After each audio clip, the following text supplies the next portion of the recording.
This week on Aristeia 99, it's simple synergies with Human Fate. Human Fate is the third expansion for Aristeia, consisting of an all-female team, Dart, Bichet, Eclipse, and Prism. Let's get into it.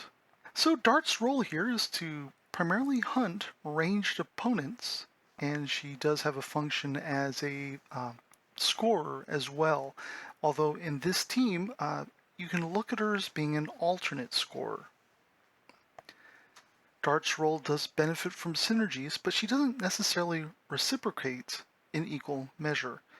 She needs to take advantage of them in the team and contributes by removing threats to the rest of the team. Hidden is both boon and bane for Dart depending on what requires line of sight to her. This primarily affects Eclipse's moon cycle in that she can only use it on Dart if they are adjacent or Dart is not hidden. Likewise, Dart could be marked, which generally speaking can work but is not ideal for Dart. That said, Dart is most easily used to attack targets from a distance, preferably after second round. This will allow her to gain hidden, and then she can soften up targets or eliminate them for the rest of the team. She should preferably never be in melee range to any enemies if it can be helped. Dendro nanoids can be used to cash in on states on enemies, including normally positive ones, but can also be a way to remove states from teammates. It should be used when removing the state might be preferable to flipping it, but that will be very contextual. Removing immobilized, dazzles, and other crippling effects might be worth it during a match, but for poison and burning, perhaps not. Use it in this capacity with caution. For her tactics, Bactericotoxin and Predatory Instinct are one of Dart's most feared combos. Because it can be used by any character, those two cards together make a nice, easy contribution to the team. Just be sure to give Dart line of sight to the enemy or make sure they're marked. Otherwise, you cannot use Predatory Instinct. Ambush seemingly negates Dart in exchange for keeping her safe. However, she can still move, so if you wanted to use her to score, that's a good use for it. Also, keeping her safe reduces the workload for the rest of the team for a little bit. Do not underestimate this fact.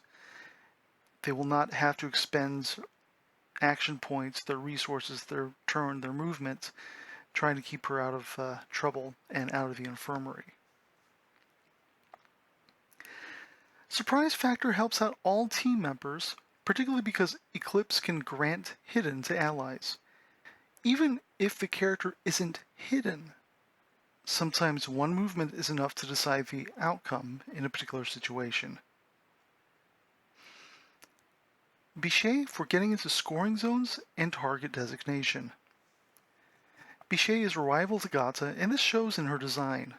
While she is a scoring character, it is worth noting that whereas Gata protects her teammates via misdirection, handing out Dazzle, Bichet assists in imposing states and gaining frags by using Emperor's Light for imposing Marked on enemies. Celestial Wind and Domu's Gift help her get around the board to do her work. Note that you want to be sure to place yourself as often as possible since her disengage isn't exactly great. Feng Shui is a unique ability to create a blocked space once per game. Blocking or creating choke points on the map to help limit enemy movement and options benefits all the characters on your team. The main trick is when and where it's to be used, plus the scenario. What's a good idea for Blitz or King of the Hill isn't the same as what's a good idea for Assault. Curse of Xuanwu requires setup, but again benefits all characters in the team. A slower, marked enemy is easier for Prism to catch up to, for Dart to attack, and gives Eclipse 2 states to manipulate. Benediction of Zhurong helps out and really helps get Bichet out of sticky situations via the displace, then she can use Domu's gift to further move. This helps her overall game plan regardless of the route you go, whether you want to be scoring or if you're going around for target designation. Guided by the Spirits changes all of her abilities to having no line of sight requirement for her turn. This really helps maximize her scoring and marking functions. Either way, any support you give her to let her get by and get into position for this will really help. Prism is there primarily to ruin game plans. Not yours, of course. Taunting is a powerful ability in general, but Pulsing Light and Guiding Light make Prisms especially harsh. Simply put, Prism is the best active defense this team has. Her defense and character switch help keep her alive, which allows her to waste as much of the opponent's turn as possible. This keeps her team alive by forcing enemies to waste action points on suboptimal attacks, especially if they're forced to use Contender. For instance, getting inside Wild Bill's minimum range means he has to use Contender. There's really no way around it. Not ideal for him. Similarly, being one space away from Musashi means he can't attack directly and has to use Contender. It's a really obnoxious ability. I kind of hate it, which means it's really useful to use. Bichet can move about more freely when not under the threat of attack. The automatic attacks caused by Pulsing Light means that enemy support characters might not have enough action points to use buffs or debuffs on Bichet. This is particularly important with Dazzle or Stun, because she does need successes to move around optimally. Prism can extend the duration of the taunt using Moon Cycle. Additionally, the fact that Guiding Light marks Prism means Eclipse can use Moon Cycle on her even if she doesn't have direct line of sight.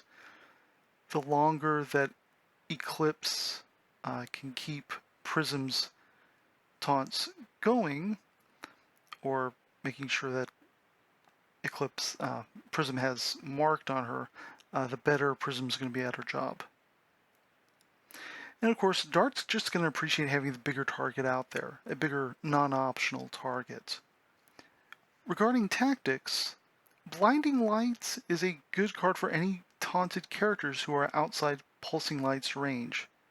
Since it can be used by any character on the team, it is an awesome defense card. Now, Solar Flare and Reflection all offer uncontested damage under certain circumstances. Same with Refraction. Your choice in which to add to your deck might need to be made in light of what the rest of your tactics deck is like, plus how aggressive you want to be. Eclipse for state manipulation. An interesting alternative to Parvati. Eclipse can impose states to targets plus manipulates, but not necessarily removes those states. So while not as powerful a support character as Parvati, she definitely is more versatile. All characters, including an unhidden Dart, will benefit from Black Lightning's switch since it imposes Dazzled on enemy targets. Mooncycle is a powerful way to extend or shorten the duration of states by flipping them. Note that when Poison and Burning flip, they automatically go off and are removed. As such, leaving them alone on a friendly target is probably the only real option here. Penumbra granting Hide is very useful for Prism when she's on the offense, Bichet when moving around, or Dart before she goes on her first turn. Unfortunately, Eclipse cannot impose this state on herself. Her character switch, adding Marked to a target, is very potent on this team given each member has a specific reason to attack or at least interact with enemies. Likewise, it requires the success, so using it with Moon Cycle could give Prism the mark state in case it is removed from her or Guiding Light becomes silenced. For tactics, Polarization can either be a massive buff or debuff, potentially a nuke, depending on what states are on the character. Are you using this on an ally? Are you using this on an enemy?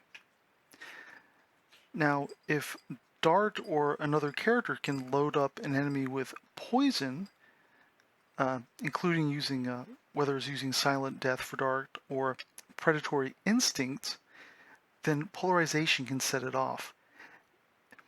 This could let you simply cash in using polarization and not have to use this would allow you to cash in and not necessarily have to use Bactericotoxin or spend action points on dendronanoids later. Luxumbra is another versatile tactic usable on allies and enemies, plus can be used by any character. Whether it's for defense or offense is really up for you. Prism should perpetually be marked, Dart perpetually hidden. Likewise, Bichet can mark characters, while Eclipse can mark and hide them. Bailey's bead marks a target. This, as noted above, combines well with the whole team, plus Luxumbra. The lack of a role and range makes this particularly good. Finally, Veil of Darkness hides a target. It's worth noting this can also be used on enemies. While you might wonder why, remember, Dart can use dendronanoids from range 0 to 5. So if she's adjacent to a target, Dart can give them the state, and since they're hidden, she would still be able to attack them or perform a skill on them, use dendronanoids, and do a point of damage. It's not ideal, but sometimes all you need is 1 point of damage. It is workable, but very situational. And that's just kind of simple synergies with Human Fate. Well, next time, I guess we're going to have to talk about the legendary Bahadur. Like, comment, and subscribe, and we'll talk to you next time.